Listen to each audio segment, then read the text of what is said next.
गहरी रात थी। सन्नाटा पूरे शहर पर हावी था। हर घर की बत्तियां बुझी हुई थी, सिवाय एक पुरानी और डरावनी हवेली के। कहते हैं इस हवेली में कुछ ऐसा था जो कभी किसी ने नहीं देखा, पर महसूस हर कोई करता था। लोग इस हवेली के पास से गुजरते हुए भी घबराते थे। गांव में अजीब अफवाहें थी कि जो कभी उस हवेली में गया कभी लौटकर नहीं आया। इस रहस्यमयी हवेली के कारण पूरा गांव डर के साए में जी रहा था। लेकिन अब यह मामला बढ़ता जा रहा था, क्योंकि पिछले 1 महीने में 4 लोग उस हवेली के पास से गायब हो चुके थे। गांव के लोगों ने आखिरकार डिटेक्टिव सिंह को बुलाने का फैसला किया। डिटेक्टिव सिंह ने तेज दिमाग और खौफनाक मामलों को सुलझाने के लिए मशहूर थे। जब उन्होंने इस हवेली के बारे में सुना तो उन्हें भी कुछ अजीब सा महसूस हुआ। जब उन्होंने इस हवेली के बारे में सुना तो उन्हें भी कुछ अजीब सा महसूस हुआ। यह मामला सिर्फ गुमशुदगी का नहीं हो सकता, उन्होंने खुद से कहा। अगली रात डिटेक्टिव सिंह ने हवेली के पास जाने का फैसला किया। आधी रात का वक्त था। चारों ओर घना अंधेरा फैला हुआ था। हवेली की ओर बढ़ते हुए डिटेक्टिव सिंह ने देखा कि हवेली के चारों ओर से अजीब सी ठंडी हवा बह रही थी। हवेली के पुराने और जर्जर गेट पर पहुंचकर उन्होंने एक पल के लिए रुककर चारों ओर अपनी नज़र दौड़ाई। सब कुछ सामान्य लग रहा था, लेकिन हवा में कुछ ऐसा था जो उन्हें बेचैन कर रहा था। उन्होंने गेट को धक्का दिया। गेट चरमराता हुआ खुला और डिटेक्टिव सिंह ने देखा कि हवेली के अंदर एक लंबा और अंधेरा गलियारा था और किसी भी दिशा में कोई आवाज़ नहीं आ रही थी।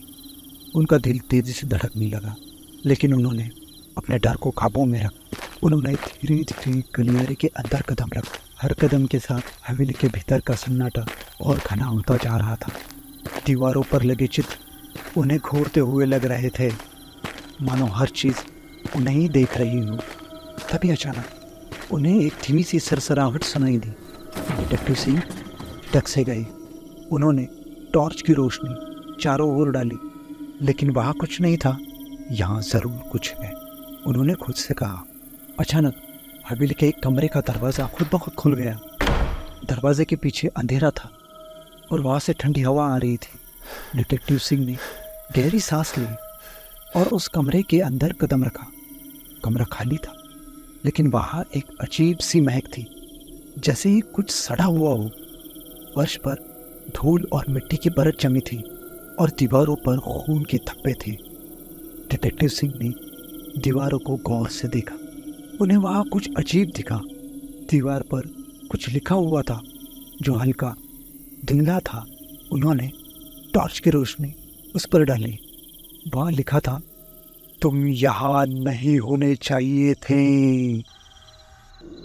वो धीरे धीरे आगे बढ़े। तभी उन्हें फर्श के नीचे से किसी के चलने की आवाज़ सुनाई दी। कौन है? डिटेक्टिव सिंह ने जोर से पूछा, लेकिन जवाब में सन्नाटा। उन्होंने अपने कदम तेज कर लिए और हवेली के एक और कमरे की ओर बढ़े। इस कमरे के अंदर एक पुराना झूला लटक रहा था जो बहुत हिल रहा था। कमरे की दीवारों पर अजीब चित्र के निशान बने हुए थे। जैसे ही डिटेक्टिव सिंह कमरे के बीचों बीच पहुंचे, झूला अचानक रुक गया। उसी पल उन्हें पीछे से किसी की सांस लेने की आवाज़ सुनाई दी। डिटेक्टिव सिंह ने झटके से पीछे मुड़कर देखा। पीछे कोई नहीं था, लेकिन दीवार पर जहाँ पहले कुछ नहीं था, वहाँ अब एक नया खून का निशान दिखाई दिया। यहाँ कुछ बेहद खतरनाक है, डिटेक्टिव सिंह ने मन ही मन सोचा। उन्होंने जल्दी से हवेली का दूसरा हिस्सा देखने का फैसला किया। जैसे ही वह अगले गलियारे में पहुंचे, उन्हें हल्की सी हंसी सुनाई दी। यह हंसी अजीब और डरावनी थी। डिटेक्टिव सिंह ने आवाज़ की दिशा में तेज कदम बढ़ाए। वह एक और बड़े कमरे में पहुंचे। कमरे के बीचों बीच एक पुराना शीशा रखा था। सिंह साहब ने शीशे में देखा तो उसमें अपनी परछाई नहीं बल्कि एक अजीब सा चेहरा दिखा। चेहरा विकृत और डरावना था, जिसकी आंखें लाल थी। सिंह साहब का दिल जोरों से धड़कने लगा। उन्होंने शीशे से दूर हटने की कोशिश की, लेकिन उनका शरीर जकड़ा हुआ उन्हें महसूस हुआ। उस चेहरे ने धीरे धीरे मुस्कुराते हुए कहा, तुम भी अब हमारा हिस्सा हो जाओगी। सिंह साहब ने हिम्मत जुटाकर शीशे की ओर टॉर्च मारा, लेकिन शीशे में अब सिर्फ उनकी परछाई थी। अचानक कमरे का दरवाजा जोर से बंद हो गया। सिंह साहब ने महसूस किया कि अब वो अकेले नहीं थे। कमरे में ठंडी हवा तेजी से चलने लगी और हर कोने से अजीब सी आवाज़ें आने लगी। उन्होंने अपने चारों तरफ देखा और तभी उन्हें कमरे के एक कोने से कुछ हलचल दिखाई दी। एक काली परछाई धीरे धीरे उनकी ओर बढ़ रही थी। सिंह साहब ने पिस्तौल निकाल ली, लेकिन उनका हाथ कांप रहा था। कौन हो तुम? उन्होंने घबराते हुए पूछा। परछाई ने कोई जवाब नहीं दिया, लेकिन उसकी चाल और भी तेज हो गई। सिंह साहब के पास अब और कोई रास्ता न बचा।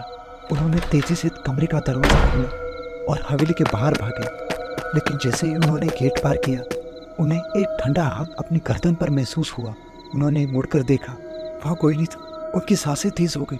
सिंह साहब ने तुरंत अपना बैग उठाया और गांव से निकलने का फैसला किया, लेकिन गांव के बाहर जाते ही उन्हें पीछे से वही हंसी सुनाई दी। ये वो हंसी थी जो उन्होंने हवेली में सुनी थी। सिंह साहब ने मुड़कर देखा तो वही काला साया तेजी से उनकी ओर बढ़ रहा था। अचानक उनकी आंखों के सामने अंधेरा छा गया। सिंह साहब का शरीर जमीन पर गिर पड़ा।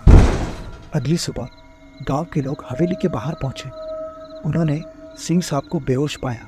जब गांव वालों ने सिंह साहब को होश में लाया, तब सिंह साहब कुछ बोल नहीं पा रहे थे।